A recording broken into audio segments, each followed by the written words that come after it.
What's up guys, your Doomsday here. Today we're back again, and in this video we're going to be playing some Wukong in the jungle. So it has been a very long time since I last played, but I started playing a decent amount again, and we're starting to rank up again, and hopefully we get back to Grandmaster soon, and then hopefully I can keep on making more content for y'all. But as I said, it has been a minute since I've last played, so I am out of the loop on a lot of the changes and stuff, but the main thing that I've mostly focused on so far is learning all the new champions, because the last champion that came out when I played consistently was probably Thresh. So it has been a very long time, and there has been a lot of new champions that came out, but regardless of that, a lot of the game mechanics and stuff are still the same, so I've still been having pretty good luck. But I did notice there are quite a few changes to the jungle.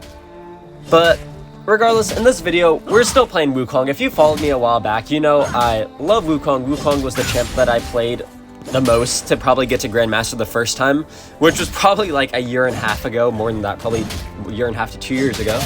But yeah, regardless, overall Wukong is still a very solid choice, and the first thing that I'm kind of doing is looking at these lane matchups over here, and just from the very first few seconds, you can kind of tell how these lane matchups are going to go. And it's very key when you're clearing these buffs in the first couple camps to just look at the lanes, because, for instance, if we look at this mid lane over here, we could see this Yone already has the wave push. Just looking at the wave position, you could tell if it's gankable or not. So looking at how this wave is, you can pretty much tell that the wave is going to be frozen close to this tower the entire time. So then looking at this, they have a Morgana. Ganking a Morgana underneath turret this early, pretty much impossible. You're going to get rooted, plus they have a shield and everything, so not really possible. Now looking at this Vayne down here, it's a Vayne versus Garen matchup, meaning Garen can't even really do anything to begin with, so the Vayne is just going to be able to push this wave in, and there's going to be a decent amount of pressure on this lane. So I know at least that one is somewhat gankable, and then looking at this top lane, it's still relatively even, so you can't really tell too much for that. But just based off those first few seconds, off that first wave, you can kind of tell this matchup's going to go. As you can see, Garen is a level behind. There's no way for him to really trade with Vayne, because Vayne will just dash away if Garen tries to engage. So this wave is inevitably going to push. So that kind of dictates my pathing after this, because I realized mid lane's not gankable at all, so I decided not to go for mid. And one of the changes that's happened is you now finish with 3 camp clear before first scuttle spawns, so you actually have a bit of spare time to kind of do whatever. So I start to head toward the spot lane because I see that Vayne is down here, and I know I can't get the kill on this Vayne because Vayne has a dash and a flash still up, so that's going to be impossible. So really my main goal is just to force out flash over here, and we got some good damage, and now I just leave. But one of the things that you have to be super careful of when you're going for these early ganks is where the enemy jungle is. And that's something that's also changed, is more junglers start at blue buff now, I realize, and we trade 1 for 1, or 1 for 2 at least, so we at least get a kill in return. But right now, this Yone is rotating down. This is good awareness from him. He kind of had the wave push, so he has freedom to rotate. And I was able to ping that Vayne has no flash, so he should be able to pick up this kill on Vayne with no flash. And let's see if he's able to. He's able to get in a couple auto attacks and able to dip out.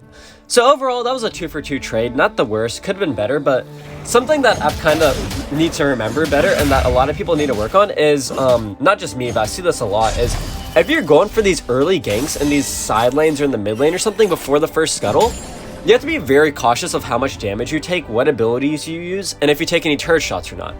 Because the worst thing that can happen is if you, for instance, if you go for one of those ganks over here in the mid or in the top lane, and then you go towards scuttle a little bit lower health, and the enemy jungler pops up, because that would kind of be a disaster. As you can see, that's kind of what happened with me back over there with the Echo showing back up. So now I'm farming this up. I get level 5. I needed level 5, and now I wait for my teammates to get up, and I use the clone to gap close, and I go for an engage over here. Able to get 2 good ults off, and maybe we're able to pick up 2 kills here. There's the flash. There's the Echo. So I kind of already know Echo's rotation. That's kind of why I backed up a bit early. My teammates, I wasn't able to really tell them in time, but I was able to know his rotation. He gets some good ult in actually, and now I clone, able to get a good trade in, and should be able to pick up both of these kills here. So that was really good. Oh my gosh, that was a voice crack right there. But yeah, so overall, I know Echo's entire rotation, just from that first time when he got those 2 kills down there, I saw he had the blue buff on him, and the fact that he was on this side of the map, meaning he started blue buff most likely, so I saw the blue buff on him. I knew he cleared his blue side jungle and then went for this gank down here. So then he was clearing his red side jungle after that. So I knew he was on the top side of that map already. And I know he's gone back to his blue side now. That's why I'm pinging on the mini-map that he's likely in the area or somewhere around there. Because his blue buff just respawned. Because his blue buff is on the same timer as my red buff. So now we're both just clearing up our jungles again. I'm assuming he's somewhere around here. He's probably clearing this camp back there. But I'm waiting for my ultimate to get back off. Oh, I already got my ultimate back off cooldown, actually. So now I'm actually looking for another gank on this duo lane. So I know that they burned flashes and barriers and stuff. So I do look for a rotate up here. See if we can get a good dive. The Yon gets a good rotate in. And I'm looking to try and collapse on him. One thing that I'm keeping an eye on is the Morgana. Because whenever your mid rotates, something to always keep an eye on for your mid laner is if they rotate, is the enemy mid also going to match it? So right now I see Morgana's missing. So we're just keeping an eye out and making sure that Morgana doesn't end up following up on the river. So now, looking for the wave to get pushed in. I'm keeping an eye out for Echo. I'm trying to be a bit cautious. But Echo's over there. I know I could just get out of there. They're low enough. And unfortunately, our Ezreal goes down. But I'm still healthy enough to where I can get to this trade over here. And Wukong's auto attacks hurt. Especially if you could use his clone right. You can dish out so much damage. So I'm able to get 2 kills there, and that's one of the biggest things I'd probably say like most players can improve on with Wukong is if you could use your clone right, you could do so much with Wukong even without your ultimate. That's something that a lot of people don't realize is they think Wukong is super ultimate dependent, and in teamfights he definitely is, but in like 1v1 skirmishes or small skirmishes like that, Wukong definitely is a monster even without his ultimate. So I'm able to get my black cleaver, and now I'm heading back towards this dragon. We had our dragon or our Baron laner rotate, so this is looking pretty good. Trying to get that. I actually messed up the smite there, unfortunately, but we're still looking for this team fight here. I see the Vayne a bit caught out, so able to get in a little bit of auto attacks and waiting for the right moment to go in. I go straight onto this Morgana over here, able to pick him up, and now I'm just waiting for my abilities to get back off cooldown. That's something that you just have to be super patient about, is don't be scared to essentially run out the fight for a second or two until you get your ability. So now I'm able to get a couple kills there, pick up one with my first ability, and now gonna start to push this wave in, move towards the Herald side. We got a handful of kills there, so we should be able to grab this now. Have smite back off cooldown. And able to take down this Herald. But yeah, it has been a very long time since I made a video. I always say this, but I'm gonna try and be more consistent. You definitely will be seeing more videos in the next like couple weeks at least, because I don't have anything to do for the next couple weeks. I'm just home for Christmas and everything, so might as well make some videos. I enjoy it. It's fun. But honestly, before I like started making this video, I was like a little bit nervous. I kind of like forgot how to make videos because it's been so long. But then I remembered, you know what? I've been doing this for like years. I know I could do it. I like the game is still the exact same, even though a lot has changed. So the next thing for me to kind of like pick up on what's changed is kind of the itemization. I'm comfortable with the new champs and everything now, but there are a handful of new items and stuff that I do need to look at. But now I'm looking at the towers and stuff, and the main thing to look at this point in the game is definitely first tower. Once you get the first objectives and stuff, the next big objective is definitely looking to see what tower you can take down. And I'm looking for a gank on this top lane over here, if I can make it there. I actually skipped my blue buff and everything, and decide to just head up this way. We got a good Nami bubble, and our Nami has ults and everything. That's a big reason why I decided to move up this way. And I know Herald can kill this with one shot, so I just Herald, and now looking for an engage over here, seeing if I can get good engage. We're able to delete that Echo, and that was a really big ultimate with my ult plus the Nami ult. And we're able to chain those ults together, and ooh, do I live this? Ooh, I barely get out of there alive. But yep, we were just barely able to get out of that. So that was a good trade. We got 3 kills for that, plus the tower, and overall that worked out really well. Let me see if I can get rid of this actually. There we go. That's better. Yeah, they changed the entire replay thing. Turret destroyed. Most of the time I'll try to record my matches like live and stuff, like when the actual game. But the thing was I've just been spamming so many games because like most of the games right now are kind of like free wins. So I'm just playing a lot of games, and it's hard to record every single one of them because there's so many videos that I'd be like 15 to 20 matches, and that's a lot of storage that won't get hold. So now, looking for the next engage over here. I'm on ultimate back off cooldown, and we have our entire team here, and there's the Nami ultimate. And Echo engage, and I'm playing it a bit slow. I don't even know where I am. Where am I?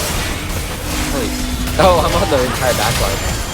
And I'm just trying to 1v3. I'm trying to get as much as I can. And look, this is the power of the clone. Like, you can get away so easily from those hard engages. And now I'm looking for an engage over the wall. End up taking a tower shot or two. We get a couple good kills, and overall, that's a pretty good trade. So with Wukong, another thing that you could use your clone for is to body block.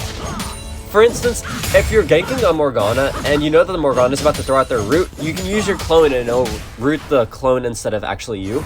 Or in the case of before, I kind of used it to body block from Blitzcrank and everything, so he pulls the clone instead of you. It's just very useful, and a lot of people are thrown off by it. But that mid tower, one shot, I didn't want to go for that because I didn't want to give up my bounty because I have a decent bounty on me, so I'd much rather just not give that up. So I was like, I'll just leave it, I guess. Not worth dying for. Now, they're pushing in that mid wave, and they got to be careful of the Blitzcrank pull. That's definitely a thing to be most careful of, but I'm on the way back over here. We kind of got good warding and everything. I just clear up my red buff and everything. I see that nothing's kind of happening. They're all kind of just hanging out. But a big thing to keep an eye on whenever you're going for, especially for the first objectives and stuff, is really pay attention to your teammates' like ultimates and stuff. Because with Wukong, if you could chain your ultimate with like other teammates' ultimates, that's how you win team fights. Big AoE abilities. For instance, with me and Nami ult, you can see if your teammates have ultimate or not. If you look on the scoreboard, you can see it on this too, but if you look on the left side at all like the allied champs and stuff, ooh, I just get pulled over there.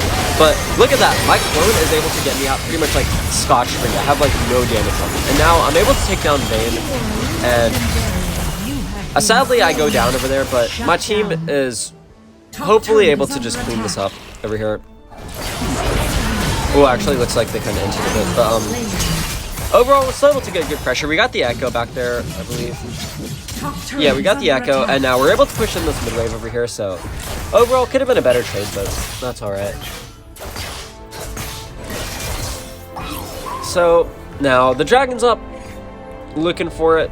Both the enemy junglers, or both the junglers are dead, so I think we kind of hold off. I'm going to start to head back there once I respawn. But as I was saying, you can see on the left side, if you look at your teammates, you can see that green circle in the top right of the pictures of all the teammates and stuff. You can actually see if they're ultimate off cooldown or not, because for instance, you can see Nami almost has ultimate off cooldown, like Garen almost has ultimate off cooldown. And that's really crucial for like champions that are super ult dependent. So right now I'm keeping on this Blitzcrank because you really have to watch out for Blitz pull over here, so that's kind of why we're all trying to like respect it and at least like back up. And there's the Nami ultimate, and I'm able to get a pretty good ultimate in there, able to knock a couple of them up, but now get another knock up, and at this point we're just kiting backwards and able to pick up 2 kills over there. And now I'm waiting for my abilities to get back up to cooldown. I was waiting for my clone specifically. That's kind of why I was hanging out in the back and why I wasn't just hard engaging. But now we're going for the Samira. I'm on a quadra kill right now. I'm trying to get this pentakill over here and trying to get my clone off cooldown, and finally able to gap close with that. They dash away, but still able to pick that up and able to get a pentakill in there. And that was actually a 4v5. We didn't even have Yone there. Yone was pushing the bot side with Herald the entire time. But yeah, that was really well played. We're able to kite back super well with that, and overall that worked out pretty well. And unfortunately they surrender over there, so not the longest of games, but it's a start, and I can definitely get out plenty of more gameplay for y'all. So make sure to like and subscribe, comment down below if y'all want more gameplay, because I guess I could just show y'all, but I have more than enough games to show y'all. Like, there's a decent amount going on, so I have plenty of Wukong and Xin Zhao matches. Don't worry, you're never gonna run out of those. But anyways, yep, I hope y'all enjoyed this video. If you did, make sure to comment down below, and that's gonna be it. I'll see y'all in the next one.